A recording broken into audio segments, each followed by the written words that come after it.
Well, welcome back to the Better Men, Better Ball Player podcast. I'm your host, Trey Cobb. I want to thank you for joining us here on our 52nd episode. 52nd episode, the episode to cap the year. And I'm going to bookend the year's episode, the first episode on elite mindset and throwing routines was a solo.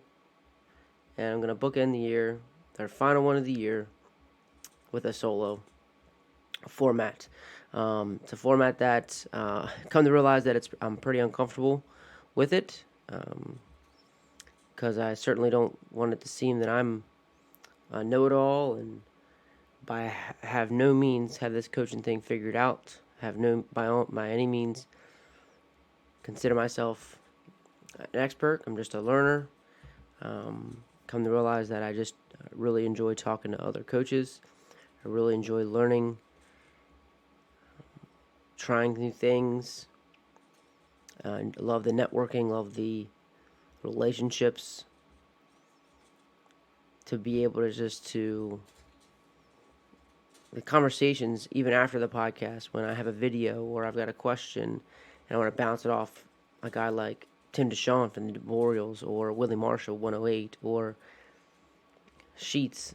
It's just been incredible, and I really enjoy that. So this is pretty uncomfortable, and I talked to a couple guys, friends of mine, and told them that the bookend, the year episode was going to be a solo. So after talking to those guys, I feel like I needed to come through again. So I got to it. I mean, I've put it off,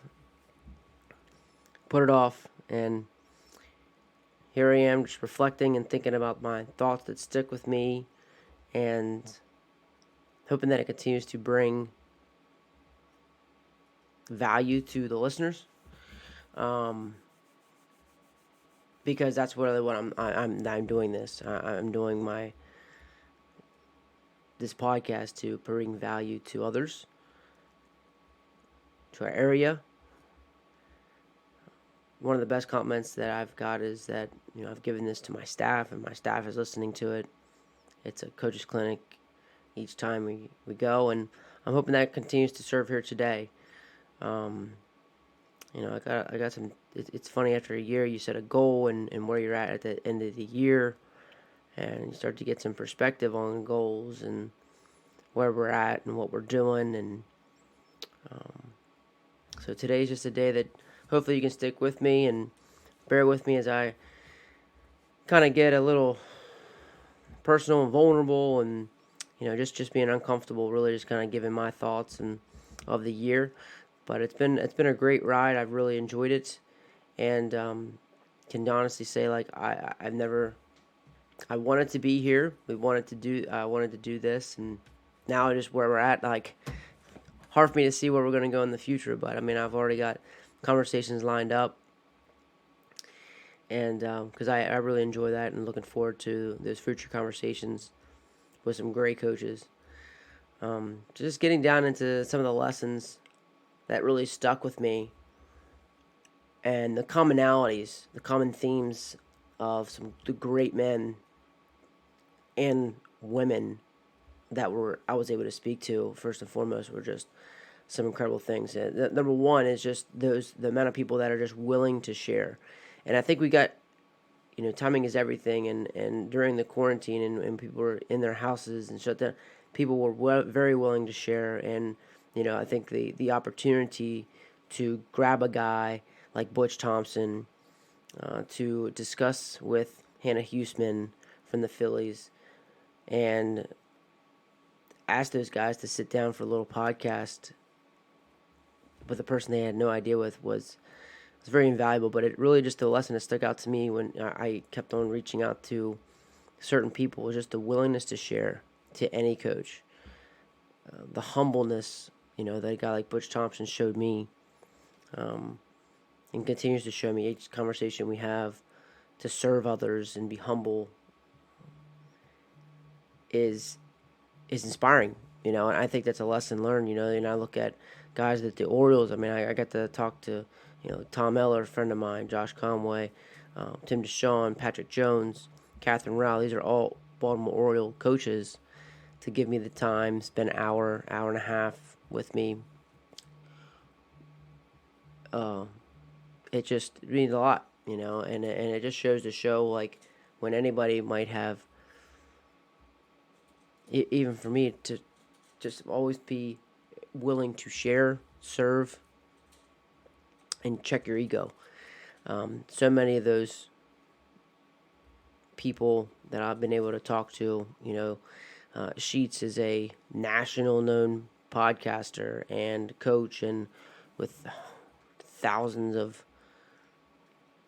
followers, and that man continues to show and be an example of what true humbleness is, servant leadership, openness to share, and I'm really definitely following his lead, and just wish my man a happy birthday here today as well. And what a blessing it's been to get to know him. I actually sat with lunch with him during this year, which was incredible. Be able to sit with lunch with him, sit with lunch with Butch, Wes, Brian Madsen, all these guys, man. Adam Williams, to be able to sit and get to meet guys like that, and like David Webb and RJ Farrell, guys you're going to continue to hear later on the podcast, and Chuck Box. But to be able to spend some time with those guys, and Joel Sato, Coach Sato, and being able to spend some time with him, it's been a incredible ride, and being able to talk to those people this year has been incredible. It'll only get better from here, just knowing those people and continue to grow. Like I said, it's something that I really enjoyed. But just the willingness to share and be humble, which I think people are growing, because it's really about being, like Butch would say, the guardian of the game. And if you're guardian of the game, you're trying to pass those things down. You're trying to, grow the game. And as we grow the game, the only way you grow the game is by sharing it, by learning it, by teaching it. And so that's one thing that's really stuck out. I mean, every conversation I had, they were willing to talk about the details and dive into it, share what they could, email what they could. Here's my cell phone number. Call me. Lesson 1. Willingness to share. Be willing to share. Be humble. Serve others. Lesson number 2. Be your best coach. It's something that just came up often through these great men that we were able to talk to, and great women, and just creating that ownership of a player and giving them the tools to be their best coach. All right. So as we're coaching, and it's something I'm taking in my classroom, something I'm taking as a father, that where if I'm not preparing my son, my daughter, to make decisions when I'm not around, I'm not doing the best job I can. When I'm with my players and they go by themselves, or they get into the game, or as Jeff Sherman would say, into the jungle, they better be prepared with a set of skills that they can use to be their best coach. They're making the adjustments quicker than anybody. They're doing those things. So in order to be their best coach, it was in my first conversation with Jimmy Jackson, and it continued to spiral all throughout. Jimmy mentioned it. I know Butch Thompson mentioned it. DJ mentioned it. Willie Marshall mentions it. I mean, like, it goes throughout from start to finish throughout the year. I don't know if it went a podcast or it went an episode or 2 weeks without someone talking about being their best coach and having that ownership as a player, creating them. So when we can just take a step back, let them do what they need to do. So lesson number 2, have your kids giving kids the skills to become their own best coach. Lesson 3, individualizing, making it personal in a team setting. I feel it came up a lot, and even the word depends. Well, it depends. This might work for this kid, but it might not work for this kid. And so the individualizing is something that I feel like these great coaches are doing. That if it's everybody doing the same thing all the time, there's a time for that, but through development and trying to get the most out of our kids and most out of our players, there has to be a personal touch. Certain kids, there are certain just great drills that are going to work for most kids and are just fantastic things to do. Everybody's hitting the ball backside, or, oh, we got to do hit and runs right now. Those are different. But there needs to be an individual part of the day that you know that you're pointing to that specific kid to help their specific skill set. Increase it, so something they're continuing doing, or maybe you're starting to create a skill. But something that was woven all throughout the year is a word that came through was just the individualization. I'm helping this player. One great thing that I remember from Matt Lyle, just another great, just incredible willingness to share. Just, hey, coach, do you want to talk some? Absolutely. But just how we talked about, that was a station. The station was the individual station work, the individual drill work. That was a part of the BP. Yes, when they got on the field, everybody had to do their backside ground balls, or everybody had to put their bunts down, or everybody just, got to drive a couple in, whatever the case was. But part of that BP, they have an individual plan. And so I thought he explained that well and was very, very clear with that.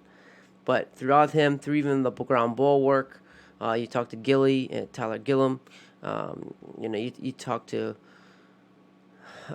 It just came throughout the entire year, where you heard these great coaches talk about.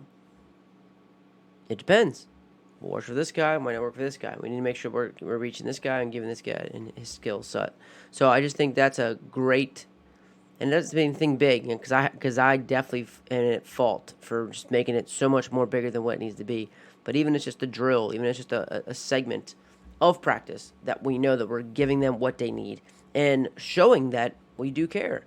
And I think that's also part of them. We're helping them be their best coach by also giving them the things that's going to help them and talking to them through what they need. Right? Some guys might just need breathing. Other guys might not need. Other guys might need maybe visualization, or some guys need just to see the curveball. Other guys need to work on the decision making. Lower half. It just I think all that depends on the relationship that you're talking to kids, and I think all that breeds too with the individualizing is a better relationship, because kids get more buy-in knowing that you're helping them out. It's definitely something that I will take on throughout my career to continue to help out individual kids. I'm taking that throughout. I see myself taking it more throughout as a teacher. When there are certain kids in the classroom, you might have to only let them do 3 questions instead of 5, right? You're having to sit down right next to somebody and just talk to them pretty quietly, when other kids, you can be pretty stern and get on them. And that's individualizing, making things personal for the betterment of the group and to keep the group moving forward. So, lesson 3, individualizing, making things personal in a team setting. And I think my final thought really just came, I think, throughout the whole process, throughout just the quarantine. I do get a daily email, if anybody knows, from Tim Kite, part of Tim Kite's Daily Discipline. He talks about this, but I think it just came up so much, I guess, in the past month. And as we were getting back into kind of normal, quote-unquote, normal things. But through this podcast and the year that we've had, I think it's come to find out that you are always preparing for something. We're always preparing for something. And I've seen that throughout this, because the podcasting, the skills that you get to becoming when you're a podcaster, and then you're just talking to guys a lot, and you develop skills of listening. You just develop skills of leadership, because it's about the guests. I'm trying to. I don't have any agenda besides just creating a great conversation between two people that love baseball, and when you're doing that, throughout this conversation, now I'm having Zoom calls with people. I'm with U.S. Elite Travel Organization, and we're recruiting kids and having conversation with these people and listening to the kind of conversations we're having, and I'm asking them questions, and it just hits me over the head sometimes, thinking like, wow, like the podcast has helped me with these different situations, and maybe this is what was kind of helping me getting prepared for. I was preparing for something. This is the something. I just helped put on the virtual banquet for our state coaches association. Me and my good friend Dave Warnfelds, and this whole time with going back in school, where our school system uses Zoom. So I've done Zoom since last month. I've been doing for a year, and so that allowed me, so that skill set, now knowing Zoom in and out, knowing what a spotlight is, knowing how to host a meeting, we were able to perform a virtual banquet for our all-state recipients, for these kids who didn't get a season last year, are getting half the season this year. Here in Maryland, sports isn't a very highly priority, and we don't have the people fighting for it in the right capacities, so regardless, that's a whole other topic. Regardless, we were able to still give people some sort of recognition for, we've got kids going to Division I all throughout the country here in Maryland, and so we were able to recognize these kids, and me and my buddy Dave Warnfelds were just able to, through Zoom, have a virtual banquet for these guys, spotlight them and their coach, talk to them a little bit about it, and it was just a great thing. It was something we didn't have to do, but again, something we were preparing for something. So all of those Zoom lessons that we did with school here in the house, that prepared us for that moment where we were able to easily take advantage of an opportunity to serve the members of our state and serve the kids who are moving on that deserve that recognition, as well as some other great members who have stepped up. We called them Slugger Awards. Our association gave members, people who had stepped up during this year and they wanted to be recognized. So we heard some great stories of some people who were very creative during this time and used this opportunity to still do great things for their community.